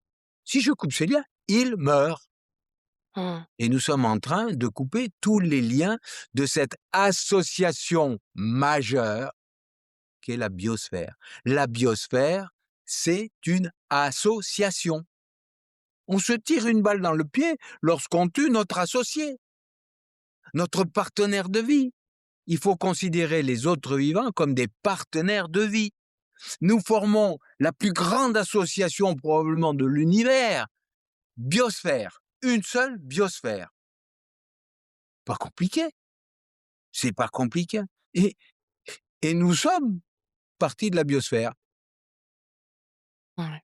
Et il faudrait c'est sans doute beaucoup plus modeste par rapport à nos connaissances, parce qu'on voit que parfois on croit faire mieux que la nature, favoriser ceci, cela, et on ne fait que fragiliser. Je pense à un exemple que j'ai lu pas plus tard qu'hier sur une politique menée par Mao Tse-tung à l'époque, où on disait les moineaux, ils chaparent tout le temps les grains de blé si on veut avoir des meilleures récoltes. Enfin, c'est du riz peut-être là-bas, je ne sais plus. Enfin bref, des grains. Et il les a fait supprimer. Et après, on s'est rendu compte que c'était les ravageurs qui ont complètement ravagé les champs. Eux, là vraiment, les récoltes étaient catastrophiques. Ils ont dû en réintroduire. Je crois qu'ils venaient de Russie d'ailleurs, parce qu'ils avaient vraiment bien fait le travail pour éradiquer leurs moineaux. Et donc, c'est pour dire, voilà, on pensait qu'il y avait un problème à cause d'eux. On n'a pas l'intelligence pour voir toutes ces interconnexions et tous ces équilibres fragiles qui sont mis en place.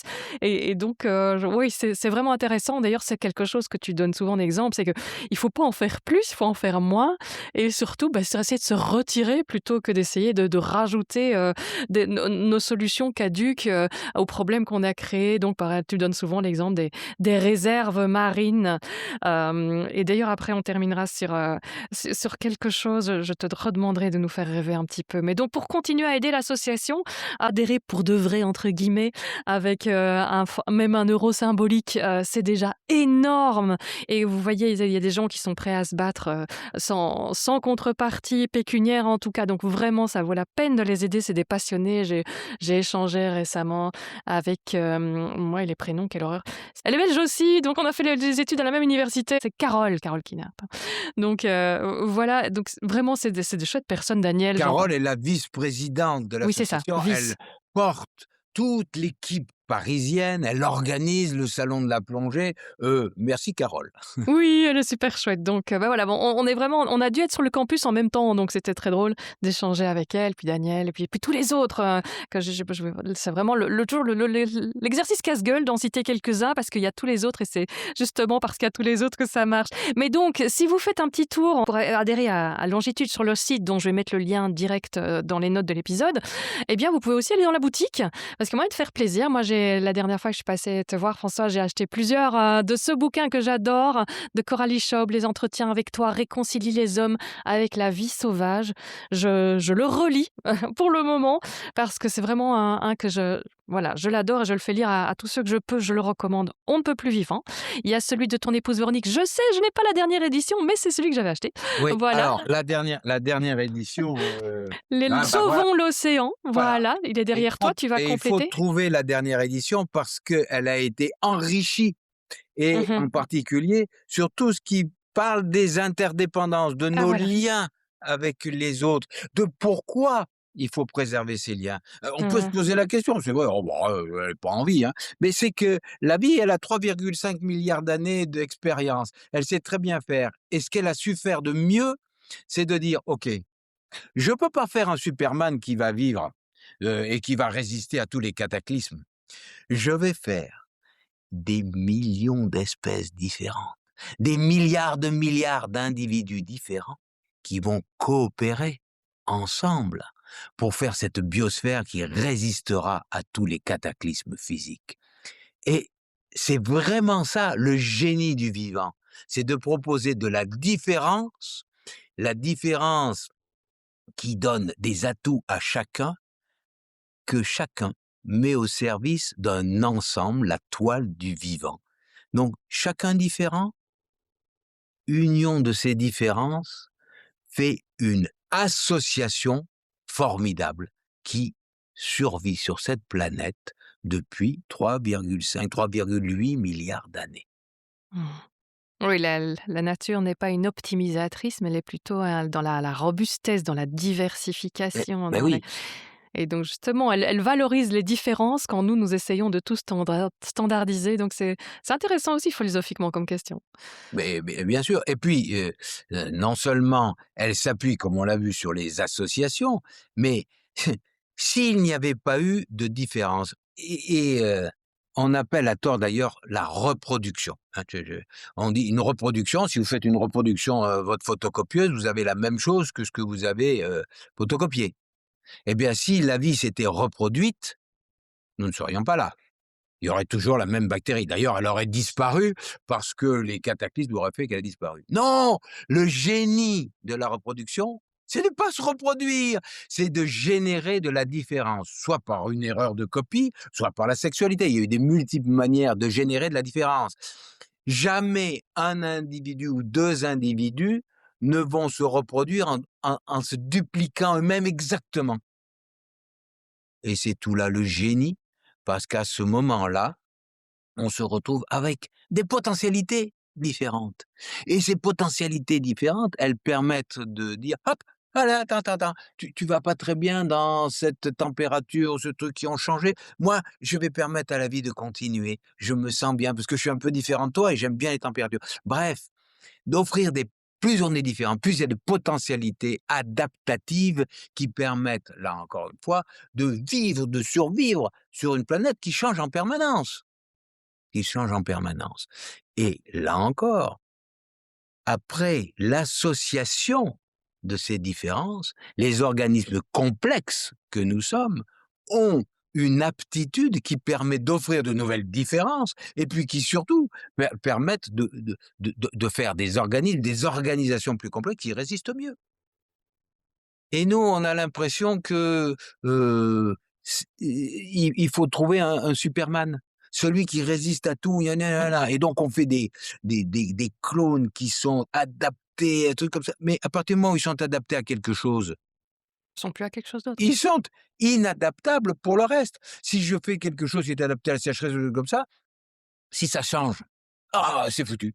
Donc, quand on fait quelque chose, quand on construit un organisme comme on le fait pour les plantes, comme ça, on construit déjà quelqu'un qui est condamné, puisqu'il est adapté à quelque chose qui est fixe. Et donc, s'il y a un changement, il est mort. Tandis que la vie ne construit pas ça du tout. Elle fait du riz comme ci, du riz comme ça, là. Et il y a toujours une variété de riz qui dit attends, moi j'aime bien ces conditions-là. Et qui va poursuivre l'histoire de la vie. C'est l'histoire de cette diversité et l'histoire de ces associations qui permettent, encore une fois, à cette association globale. Le mot association, on ne réalise pas à quel point Quel riche. il est riche et il est essentiel. La biosphère est une association.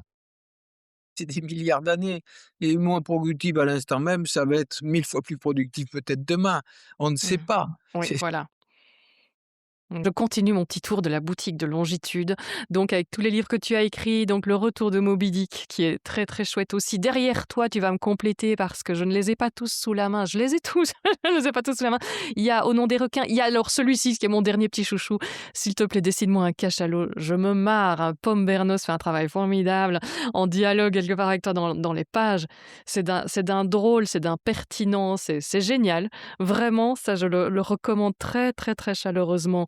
Aussi, Justice pour l'étoile de mer, oui, dont j'ai parlé aussi l'été passé avec Marine Calmet, qui parle justement de tous ces invisibles et donc ces sans-droits que l'on broie sous nos chaluts et autres sans même se retourner, et pour comprendre un peu l'importance des enjeux derrière cela.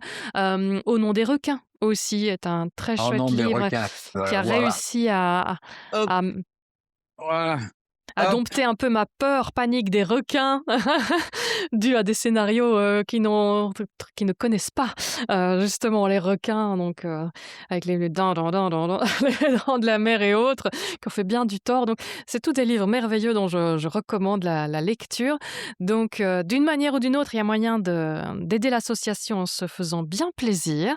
Donc n'hésitez surtout pas, j'espère que le message est passé, parce que aider ceux qui nous aident à avoir des lendemains agréable sur la planète bleue pour nous, parce que bon, la planète bleue, comme on dit, faut pas sauver la planète elle se sauvera, c'est nous qu'on doit sauver, et les espèces qui sont issues d'une évolution de millions d'années, qui sont des petits bijoux et dont on devrait prendre un peu plus soin. Et pour terminer, en beauté, je voudrais d'abord signaler que tu seras à Lille le 24 mars.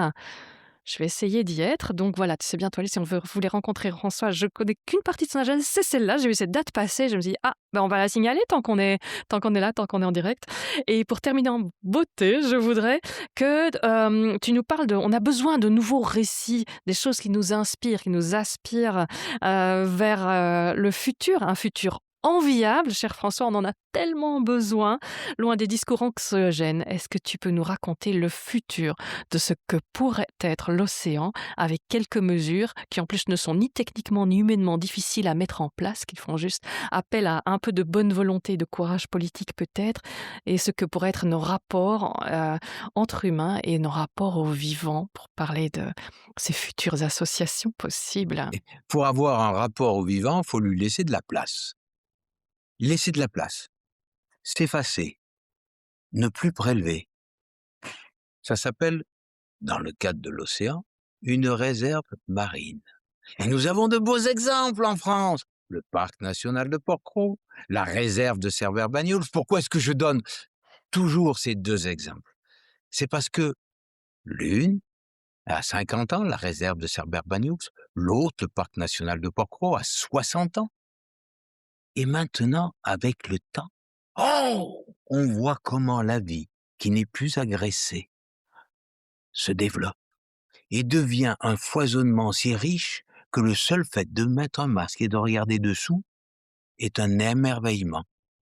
Et les pêcheurs qui vivent autour de cette réserve marine, eh ben, ils en profitent. Parce qu'il y a tellement de poissons, parce que c'est tellement riche, que cette réserve, elle exporte autour d'elle, elle enrichit autour d'elle, avec des larves, des œufs, et puis aussi des adultes qui, petit à petit, sont tellement nombreux dans la réserve qu'ils vont essayer d'aller ailleurs. La réserve, c'est à la fois notre meilleur allié, et puis, c'est aussi notre guide. Et j'insiste, si on veut qu'elle soit vraiment notre guide, une réserve sans aucun prélèvement en totale libre évolution. On laisse la nature faire. Elle a 3,5 milliards d'années d'expérience. Elle sait très bien s'adapter en permanence au changement physique du milieu. Bah oui, la mer se réchauffe. Bah oui, il y a des conditions qui changent. Mais la vie, elle a vécu ça, j'allais dire. Depuis des milliards d'années, elle sait faire. Elle sait trouver l'individu, l'espèce qui a tout d'un coup dit « Ouh, ça, ces conditions nouvelles, elles me plaisent bien. » Eh ben, tu sais quoi? Petit à petit, je vais tellement en profiter que je vais t'offrir toute la richesse de mes populations, etc.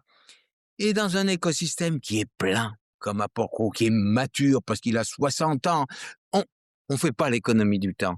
Hein. Il faut vraiment attendre ce temps pour que l'ensemble des espèces et des individus tissent ces interdépendances, ces dépendances, ces liens qui permettent à chaque fois de supporter les changements. Eh bien, on a donc ces deux exemples. Qu'est-ce que ça nous a coûté? De ne plus prélever. C'est tout. Il n'y a pas besoin de moyens extraordinaires, il n'y a pas besoin de transformer le monde, il y a besoin de le laisser faire. Alors, il faut soutenir ces réserves sans prélèvement où la vie se développe en libre évolution, en demandant, en exigeant qu'il y en ait plus autour du littoral français et puis partout ailleurs. Mais le littoral français, c'est quand même chez nous. Nous avons autorité. Sur les 12 000, on pourrait avoir partout des réserves marines. Et il faut condamner ceux qui pêchent dans les réserves marines, parce que c'est tout à fait anormal. On ne peut pas qualifier un endroit de réserve à partir du moment où on y prélève dedans. Et d'ailleurs, il ne faudrait pas appeler ça réserve. C'est pas un conservatoire, une réserve. C'est pas quelque chose qu'on met sous cloche. À la fois, encore une fois, c'est notre allié, mais c'est notre guide, c'est notre phare. Parce qu'encore une fois, l'ensemble des organismes qui sont là, eh bien, ils s'adaptent en permanence, ils réagissent en permanence. La vie, elle est dynamique, ça change tout le temps pour être toujours au mieux dans les conditions physico-chimiques qui sont en changement. Elle est en avance, elle nous montre ce que sera la Méditerranée de demain dans le cadre de la réserve marine de Porquerolles ou de la réserve de Cerbère-Banyuls. Cette richesse-là, c'est celle de la Méditerranée de demain si nous sommes sages. Et si nous voulons offrir à nos enfants une mer riche. C'est juste simple. Il y a pas besoin de chercher midi à 14h. On a l'exemple sous les yeux. Et quoi ça ressemble alors par rapport aux autres endroits de la Méditerranée? Ça ressemble à quoi ce futur possible de nos océans, de notre Méditerranée par exemple?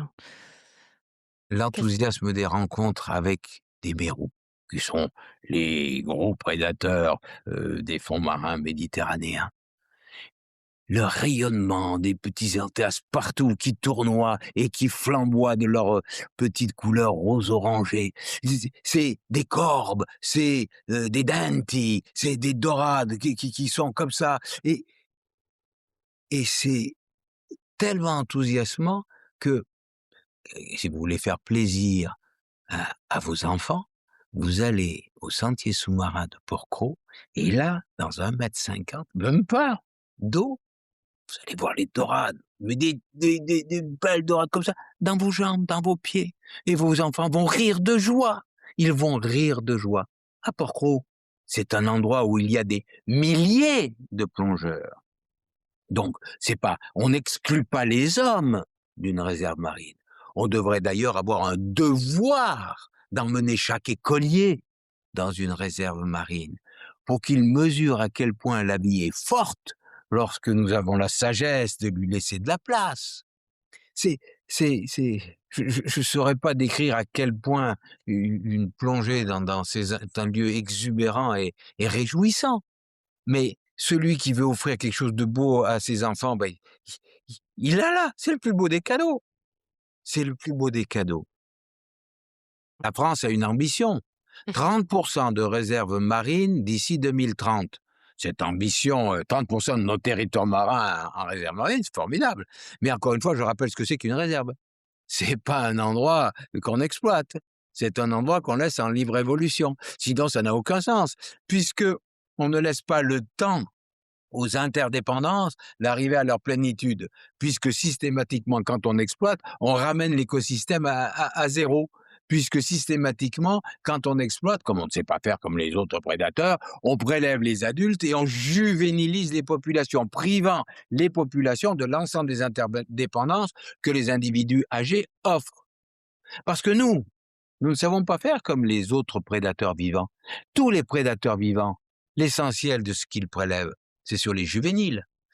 Dans une population en libre évolution, à partir du moment où un adulte arrive à maturité sexuelle, un poisson arrive à maturité sexuelle, son espérance de vie, elle va s'approcher, elle va tendre vers la longévité maximum.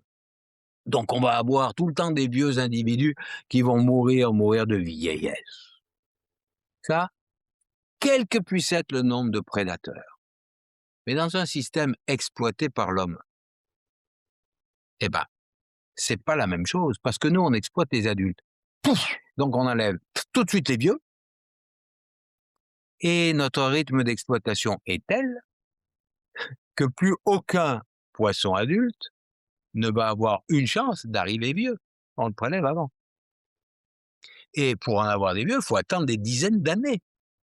Et donc, comme on se soucie un petit peu de ne pas balayer toute la population, on fait en sorte, avec des systèmes de quotas, des systèmes d'avoir juste les adultes qui peuvent se reproduire, et puis après on les pêche. Eh bien, cette juvénilisation, puisqu'on n'a plus que des jeunes individus, est catastrophique en termes d'interdépendance, en termes de solidité de l'écosystème, parce que un individu jeune n'a pas les mêmes interdépendances qu'un individu vieux. Un François de 5 ans n'a pas les mêmes interdépendances dans la société, les mêmes relations dans la société que le François de 72 ans. Ça se comprend aisément. Un chêne de 500 ans n'a pas les mêmes interdépendances, n'offre pas les mêmes potentialités à la forêt que que son fruit, chêne de 10 ans. Oui, il y C'est a une pas la même chose. juvénilisation dans les forêts Voilà. aussi, il y a ça, ouais. Et la forêt, mais de tout ce qu'on exploite. Ouais. On a juvénilisé les populations et l'ensemble des écosystèmes, parce que en ne laissant plus le temps aux espèces à maturité sexuelle tardive et à développement lent, qui peuvent vivre des dizaines, voire des centaines d'années, d'arriver à l'âge de leur longévité maximum, eh bien, on favorise toutes les espèces à durée de vie courte et à renouvellement rapide. Donc, non seulement on juvénilise chaque population, mais on juvénilise l'ensemble des écosystèmes. Beaucoup plus fragile. On revient à la colonisation initiale. Quand on passe un coup de chalut, on n'efface pas toutes les espèces. On peut les compter toutes, mais on a tout ramené à zéro, recommencer. C'est comme si on construit une ville, on va retrouver tous les individus, et qu'on la détruit complètement, on peut retrouver tous les individus, on va y avoir toujours des humains, recommence à zéro, les gars. Et c'est exactement ce qu'on fait. Et ce redémarrage à zéro, il peut pas être refait, reconstitué en quelques années. S'il y a besoin de 500 ans, il y a besoin de 500 ans. Si on veut retrouver une forêt primaire et toute la richesse des forêts primaires, il va falloir 1000 ans. Et ça ne s'achète pas, le temps. On ne fait pas l'économie du temps. C'est quelque chose qui est essentiel. Mais nous, dans notre société, on a envie de chaînes centenaires qu'on coupe tous les 10 ans. Ça marche pas. Et on croit qu'on peut acheter le temps. Ça marche pas. On n'achète pas le temps. On n'accélère pas les choses. Et encore une fois, la vie s'est maintenue parce qu'elle avait une plénitude d'interdépendance. Parce ça s'est acquis avec le temps. C'est vrai, je me souviens de la première visite dans une, réserve en Afrique, c'était au Tchad. J'étais émerveillée du nombre de troupeaux qu'il y avait partout, je savais pas d'où donner de la tête et on me dit: «Mais ça, c'est la normalité, c'est ce qui est normal. Dès qu'on te laisse tranquille, c'est comme ça». Mais on sort de la réserve, il y avait rien, c'était le désert total et l'océan, ben voilà, ça c'était plus facile à voir, hein, mais l'océan c'est comme ça aussi, en fait. Heureusement, il a cette chance que tout circule beaucoup plus vite, donc l'océan peut se refaire, mais à un moment, il faut pas aller plus vite avec la destruction que ce qui ne peut reproduire. Ça nous la question des limites, mais c'est vrai que c'est très réjouissant quand on va plonger dans les réserves. Nous, c'est Banyuls qu'on connaît un peu mieux et c'est des beaux messages d'espoir de voir que c'est tout à fait possible et ça ne demande pas de construire des murs et de faire des surveillances énormes et de mettre des structures en place et c'est juste, se retirer et laisser faire, ce que la nature fait de mieux. Voilà, et c'est pour ça aussi que nous agissons et allons en justice lorsque les gens transgressent les frontières des réserves marines ou les lieux où ils ne doivent pas aller prélever. Déjà, il y en a pas beaucoup et il faut marquer le coup. On a le peu de ce bien commun que nous préservons, bien commun pas à nous simplement les humains, hein, mais à tous les êtres vivants, le peu qu'il y a, on peut pas y toucher. Bah, il y a peu de réserves marines qui sont inviolées, en fait, donc les Mais 30. inviolés légalement par ceux-là même qui devraient les défendre. Mais oui, il y a des autorisations spéciales, il y en a un peu Bah, trop. autorisation spéciale. Alors et là, c'est donner des gifles à nos enfants. Enfin, comment dire? Autoriser la pêche dans une réserve marine, c'est donner une gifle à nos enfants. Pardon, je voudrais pas finir sur cette note, donnée à nos enfants. Je voudrais vraiment dire que c'est simple, c'est possible. Les réserves marines, encore une fois, sont l'exemple qui nous permet d'espérer un monde plus riche et meilleur. Et surtout, pas simplement plus solidaire, mais plus solide.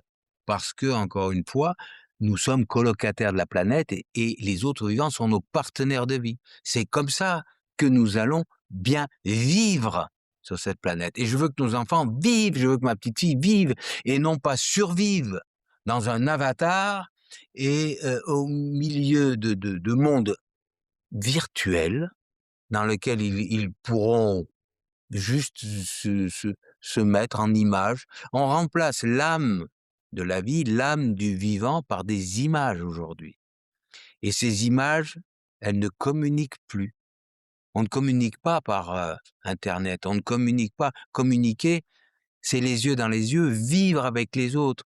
On ne peut pas être vivant quand on est enfermé dans son ordinateur ou dans son téléphone portable.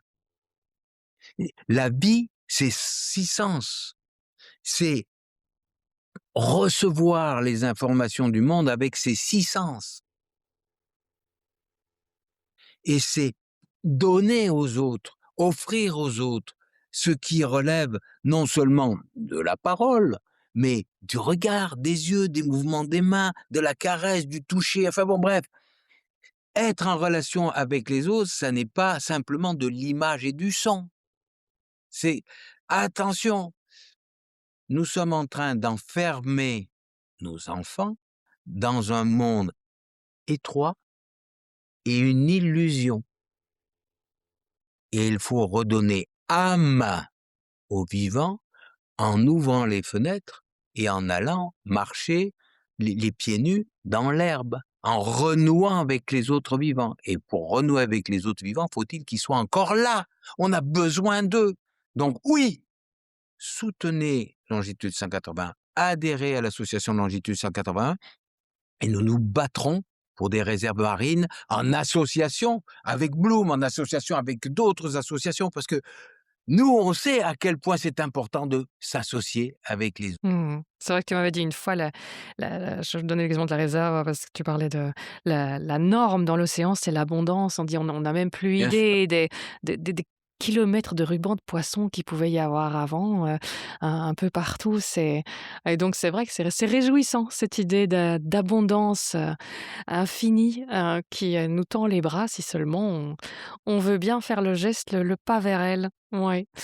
Je te remercie encore énormément pour ce que vous faites, que j'essaie modestement de soutenir et au grand plaisir de te croiser peut-être la semaine prochaine à Lille alors. Peut-être la semaine prochaine à Lille. La semaine prochaine à Lille, pas peut-être. La Oui, semaine pour moi. prochaine à Lille. Oui, voilà, mardi avec, c'est quoi encore le titre de la conférence? Les cachalots sont des chauves-souris comme les autres, non? C'est pas ça? Sont-ils des chauves-souris comme les Sont-ils? autres avec mon ami Laurent Tillon qui est spécialiste des chauves-souris et des forêts et qui a écrit un livre magnifique qui est Être un chêne dans la collection Monde sauvage et qui a écrit Les fantômes de la nuit consacré aux chauves-souris dans la collection Monde sauvage de Actes Sud. Voilà, une merveilleuse collection. Je crois que je les ai lus tous les 2 en plus. Donc maintenant que tu me dis Laurent Tillon, oui, je vois très, très bien qui c'est. Donc je dis que moi, je vais essayer d'y être, en tout cas de libérer mon agenda pour pouvoir, être avec vous parce que oui, Et, ça me plairait et bien il ce y aura thème. aussi un moment ensemble avec Marine Calmet où nous Elle vient parlerons des aussi. droits de l'océan Excellent. autour du livre Justice pour l'étoile de mer. Je savais pas qu'elle avait ça, je l'avais pas encore vu, tu vois? Ben voilà, une double bonne raison d'essayer d'y être. Merci François Sarano. Merci Anne-Bénédicte. Bonne journée. Cher François, je ne me lasse pas de nos discussions. Merci pour ton enthousiasme et de nous faire vivre à travers tes mots de merveilleux instants suspendus dans l'apesanteur que seul l'océan peut nous offrir sans fusée. Pour soutenir Longitude 181, donc vous savez maintenant qu'à partir d'1 euro, vous pouvez adhérer et qu'en tant qu'adhérent, vous donnez du poids à l'association. Car plus nous avons de membres, plus nous avons de poids aux tables des négociations pour faire valoir les droits de l'océan. Alors, quel que soit l'assaut qui vous parle, engagez-vous. Le contexte est compliqué en ce moment, donc montrez-leur votre soutien et donnez-leur l'occasion de vous représenter pour que l'on cesse, dans le cas de Longitude 181, de faire disparaître le vivant à une vitesse folle. Ils y dédient leur vie. Consacrez-leur 5 minutes de la vôtre, cela vaut amplement la peine. Merci à Jérémy et toute l'équipe du Podcaston pour cet événement qui est à sa 4e édition et pour avoir eu le grand plaisir d'échanger en off avec Jérémy Mani, cofondateur de l'événement. Je peux vous dire que c'est vraiment une belle personne, rien d'étonnant vu la générosité de cette idée magnifique du Podcaston. Et donc, que ce soit pour les assos mises en avant ou pour les efforts de toute l'équipe du Podcaston pour mettre sur pied et faire vivre cet événement, je suis ravie, mais alors là totalement ravie de l'essor exponentiel et international qu'il prend. C'est amplement mérité. N'hésitez pas à aller découvrir d'autres podcasts participants en faisant une recherche sur le terme podcaston avec un H comme le gros poisson. Sur votre plateforme d'écoute, vous devriez tomber sur pléthore d'épisodes. Attention, toute écoute prolongée pourrait vous donner une image positive de l'humanité. On se retrouve très vite avec un autre épisode enregistré en live, toujours dans le cadre du Podcaston. Retrouvez-moi ce mercredi 18 mars à 20h sur YouTube et Twitch pour l'enregistrement qui sera ensuite diffusé sur vos plateformes d'écoute habituelles. Si la connexion le veut bien, puisque nous parlerons avec Marine Bayer, ancienne pilote d'hélicoptère de l'armée, reconvertie en infirmière en soins palliatifs, avant d'aller créer l'association Aide Océan, œuvrant du côté de la Papouasie-Nouvelle-Guinée, d'où le fait que je croise les doigts pour que la connexion soit au rendez-vous. On a fait un test technique il y a quelques jours, cela devrait fonctionner, donc je le répète, le live, ce sera mercredi, le 18 mars à 20h, au rendez-vous très vite après sur vos plateformes d'écoute. À bientôt.